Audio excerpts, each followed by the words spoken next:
அல்ஹம்துலில்லாஹ், புகழ் அனைத்தும் அல்லாஹ் ஒருவனுக்கே உண்டாகட்டுமாக.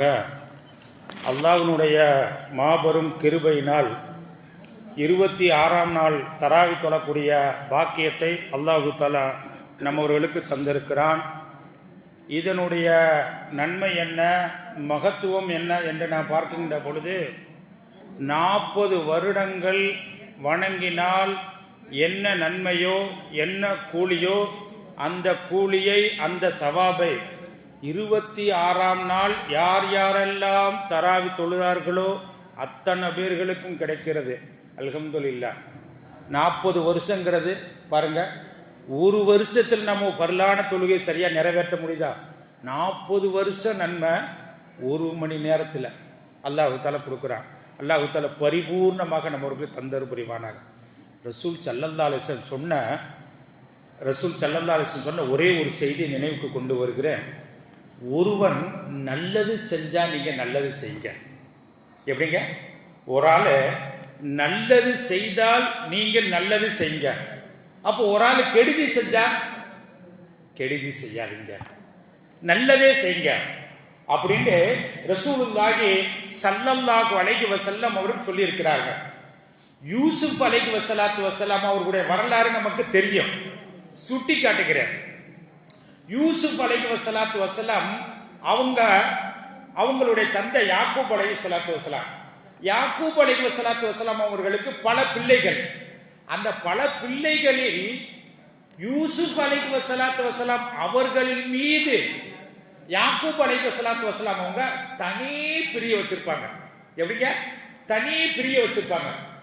இந்த மற்ற பிள்ளைகள்லாம் என்ன நினைச்சான்னு சொன்ன, என்ன வாப்பா என்ன, அதாவது யூசுஃபு மேலேயே ரொம்ப பிரியப்படுறாரு.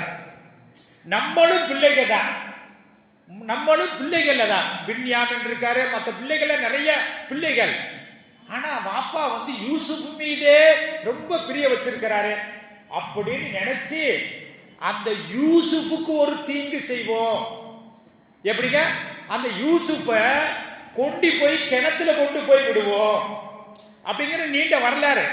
ஆனா ஒரு ஆளுக்கு தீங்கு செஞ்சா நீங்க நன்மை செய்யுங்க. பிறகு அந்த வரலாறு நாம நீண்டு போன கடைசியில அத்தனை யார் தன்னை கிணத்திலே தள்ளிவிட்டார்களோ, தன்னை ஒண்ணுமில்லாமல் ஆக்கணும் என்று உடன் பிறந்தவர்களுக்கு யூசுப் அலைஹி வஸலாம் அவர்கள் நிறைய நல்லது செய்தார்கள் என்ற வரலாறு. இப்படி நான் பார்க்கின்ற பொழுது நாம விழுந்துட்டோம், தூக்கி விடுறாங்கன்னு சொன்னா அவங்களுக்கு நீங்க பகரம் செலுத்துங்கள். விழுந்துட்டோம், தூக்கி விடுங்க அப்படின்னு சொன்னா பகரம் செய்யுங்க. எப்படி? பொருளாதாரத்துல பகரம் செய்ய முடியவில்லையா, நீங்க அவர்களுக்கு துஆ செய்யுங்க. ஒரு ஆள் டீ வாங்கி கொடுக்குறாங்க, என்ன செய்யுங்க? அதற்கு பகரம் செய்யுங்க. நம்ம மார்க்கம் சொல்லுது. அப்ப உங்களுக்கு பொருளாதாரத்துல அதாவது பகரம் செய்ய முடியல, அப்ப என்ன செய்யுங்க? ஜஸாக்குமுல்லாஹு கைரா. எப்படிங்க? ஒரு ஆளு கொடுத்து உங்களுக்கு நீங்க சும்மா விட்டுறாதீங்க, அதற்கு பகரம் செலுத்துங்கள்.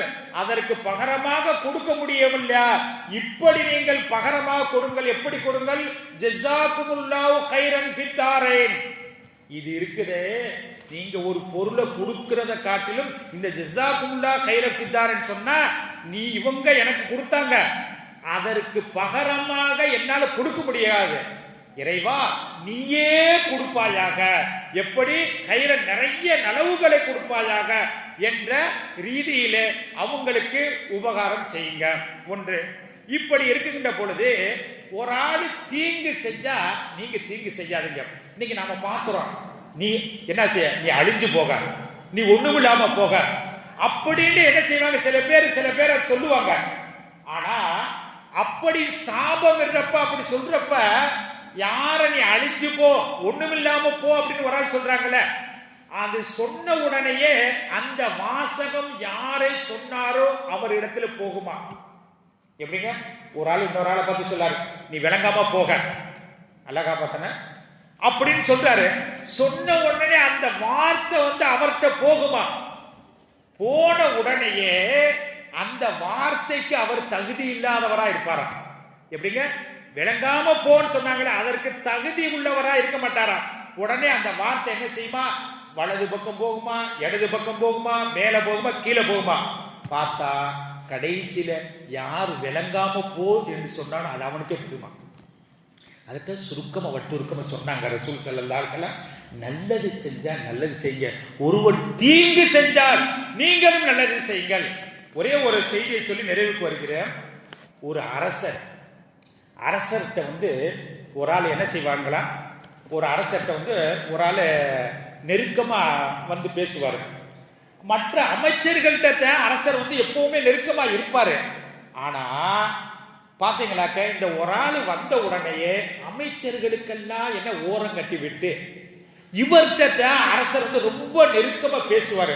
அவருக்கு என்று ஒரு தனி இடம் கொடுப்பாரு, அவருக்கு என்று ஒரு தனி மகத்துவம் கொடுப்பாரு, முக்கியத்துவம் கொடுப்பாரு. அப்படி என்ன அரசர் அவர் கவர்ந்தார் சொன்னா, அரசரை பார்த்தனே சொல்லுவாரா, வஅஸின் இலல் முஹ்ஸினி இஹ்ஸானுஹு. எப்படிங்க, நல்லது செஞ்சவங்களுக்கு நீங்க நல்லது செய்யுங்க. வஅஸின் இலல் முஹ்ஸின் இஹ்ஸானுஹு, நல்லது செஞ்சவங்களுக்கு நீங்க நல்லது செய்ய சொன்ன உடனே இந்த வாசகம் அரசருக்கு ரொம்ப பிடிச்சிருச்சு. இந்த வாசகம் அரசருக்கு ரொம்ப பிடிச்சிருச்சு. இது பிடிச்ச உடனேயே எப்பொழுதெல்லாம் அவர் வர்றாரு அவருக்கு அருகில உட்கார வச்சுக்குவாரு. அப்ப அமைச்சர் நீங்க அந்த பக்கம் போயிருக்க அப்படின்னு இப்படியே செஞ்சுக்கிட்டே இருந்தாரு. இந்த அமைச்சர்கள்லாம் பார்த்தாரு. ஒரு அமைச்சர் பார்த்தாரு, ஆகா அரசர் நம்ம மேல அவ்வளவு நெருக்கமா அந்நியமா இருப்பாரு, பேசுவாரு. ஆனா இந்த ஆளு புகுந்த உடனேயே என்ன செஞ்சுட்டாங்க, நம்மள ஓரம் கட்டிட்டாரு. எப்படிங்க, நம்மள ஓரம் கட்டிட்டாரு அப்படின்னு நினைச்சிட்டு இந்த அமைச்சர் என்ன செஞ்சாரு தெரியுங்களா, போய் அந்த ஆளு இல்லாத நேரத்துல போய் அரசர்கிட்ட போய் சொன்னார், அரசே அவருக்கு நீங்க தனி இடம் கொடுக்குறீங்க, அவருக்கு தனி மகத்துவம் கொடுக்குறீங்க. ஆனா அவர் என்ன செய்யறாரு தெரியுங்களா, நீங்க பேசுறப்ப உங்களுடைய வாயிலிருந்து துருவான வருது அப்படின்னு சொல்றாரு. உங்களை சுருக்கமா சொல்ல போனா கேவலப்படுத்துறாரு. அதனால நீங்க அவரை பாருங்களேன், நீங்க பேசுறப்ப வாயை பொத்திக்கிடுவாரு, மூக்கையும் பொத்திக்கிடுவாரு. ஆகா நாம இவ்வளவு நாள் அவர் கவனிக்கலையே. எப்படிங்க, அவர் நினைப்பாரா, ஆமா நாம இவ்வளவு நாள கவனிக்கலையே, சரி நாளைக்கு வரட்ட ஆளு, எப்படிங்க ஆளு நாளைக்கு வரட்ட கவனிப்போம் அப்படின்னு இருக்கக்கூடிய தருணத்துல இந்த அமைச்சர் என்ன செஞ்சார் தெரியுங்களா, அந்த ஆளை கூப்பிட்டு நாளைக்கு காலையில எங்க வீட்டுல பசி ஏறவாங்க. எப்படிங்க, நாளைக்கு காலையில எங்க வீட்டுல பசி ஏறவாங்க. இவர் சொன்னாரு, ஆக என்றைக்கு நீ உணவு கொடுத்தது கிடையாது, சாப்பாடு கொடுத்தாலும் கொடுத்தது கிடையாது, திடீரென்று ஒரு அழைக்கிறாயே அப்படின்ன உடனே இல்ல இல்ல ஒரு விருந்து கொடுக்கணும்னு நினைச்சேன், அதனால ஒரு ஹெவியான ஒரு விருந்து கொடுப்போமே அப்படி வீட்டுக்கு அழைச்சிட்டு போனாரு. அழைச்சிட்டு போய் நிறைய மசாலா எல்லாம் போட்டு ஒரு உணவு கொடுத்தாரு. அதுல பார்த்தீங்கன்னா பூண்டு வெங்காயம் நிறைய இருந்துச்சு. அப்போ சாப்பிட்டாரு. சாப்பிட்ட பிறகு அரசரை பார்க்கறதுக்காக வர்றாரு. வந்த உடனேயே அரசர் எல்லா அமைச்சரும் நீங்க நவுந்து போங்கட்டாரு. போன உடனே இவரை மட்டும் நெருக்கத்துல வாங்கட்டாரு. ரொம்ப நெருக்கவாங்க, நல்ல நெருக்கவாங்க. நெருக்கமா போனாரு. அரசர் பேசுறப்ப இவர் என்ன செஞ்சுக்கிட்டா, வாயை பொத்திக்கிட்டாரு. ஆகா ஆள் சொன்னது கரெக்ட் தான், ஆள் சொன்னாங்கல்ல அமைச்சர் சொன்னது கரெக்ட் தான், நாம பேசுறப்ப வாயை பொத்திக்கிட்டாரு அப்படின்ற உடனேயே ஆகா என்ன செஞ்சாரு தெரியுங்களா, ஒரு கடிதம் எழுதினார். அரசர் ஒரு கடிதம் எழுதினார். பொதுவா அரசர் ஒரு கடிதத்தை எழுதி ஒரு இடத்துல கொடுத்தாருன்னு சொன்னால் அவருக்கு சரியான சன்மானம் வழங்கப்படும்.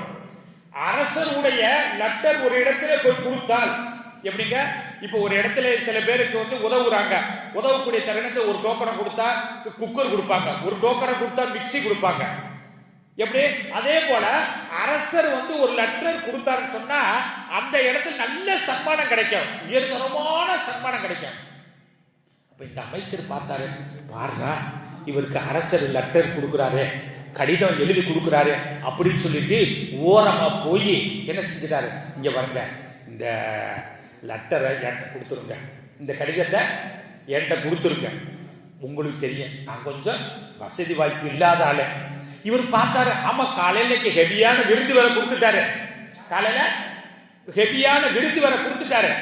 அதனால கொடுத்ததுனால இவரும் சொல்றாரு, நாங்க கஷ்டப்படுறோம் சிரமப்படுறோங்கிறாரு. ஆகையினால அந்த அரசர் கொடுத்த லெட்டரை போய் என்ன செஞ்சாரு, கொடுத்துட்டாரு. சரி அப்படின்னு கொடுத்துட்டாரு. இவர் இந்த லெட்டரை எங்க போய் கொடுத்தால் தக்க சன்மானம் கொடுப்பார்களோ போய் அந்த இடத்துக்கு போய் கொடுத்தார். கொடுத்த உடனேயே எல்லாம் என்ன சொன்னாங்க தெரியுங்களா? என்ன சன்மானம் கொடுத்தாங்க நினைங்கள? உங்களுடைய கற்பனைக்கு நினைச்சு பாருங்க. என்ன சன்மானம் கொடுத்தாங்க? புடிட ஆளை அமைச்சர் பிடிச்சி கட்டி போட்டாங்க. அட என்னங்கடா இது, இந்த இதுல வந்து நான் அமைச்சரா இருக்கு, என்னை கட்டி போட்டீங்களே. இங்க லெட்டர்ல என்ன எழுதியிருக்கேன்? வரக்கூடிய ஆளே ஒண்ணும் இல்லாமல் ஆக்கி விடுங்கள் லெட்டர் எழுதியிருக்கேன். அது மட்டுமா, அரசர் சைன் போட்டிருக்கேன். இல்லப்பா அப்படி இல்லப்பா. எப்படிப்பா? வேற ஆளுக்கு லெட்டர் கொடுத்தாங்க, வேற ஆளுக்கு லெட்டர் கொடுத்தாங்க, அரசருக்கு லெட்டர் கொடுத்தா சன்மானம் கிடைக்குங்கிறதுக்கா நான் வாங்க. இந்த பேச்சுக்கெல்லாம் இடமே இல்லை, இந்த பேச்சுக்கெல்லாம் இடமே இல்லை. போடுற அது ஒண்ணும் இல்லாம ஆக்கிட்டாங்க. மறுநாள் காலையில அரசர் வந்து யாருக்கு லெட்டர் கொடுத்தாரு அவர் போறாரு. அரசருக்கு அதிர்ச்சி. என்னடா நம்ம லெட்டர் கொடுத்து இவரை வந்து ஒண்ணும் இல்லாம ஆக்குன்னு லெட்டர் கொடுத்தோமே, இவர் காலையில அழகா அப்படியே ஜாலியா மாப்பிள்ள மாதிரி போறாரு அப்படின்னு உடனே கேட்டாரு. என்னங்க அப்படின்னு. நான் வந்து லெட்டர் கொண்டு போனேன், ஒரு அமைச்சர் வந்து என்ன செஞ்சாரு, எனக்கு கொடுங்க அந்த சன்மானத்தை நான் பெற்றுக்கிறேன் அப்படின்னு சொன்னாரு. காலையில வேற விருந்து வேற கொடுத்தாரு.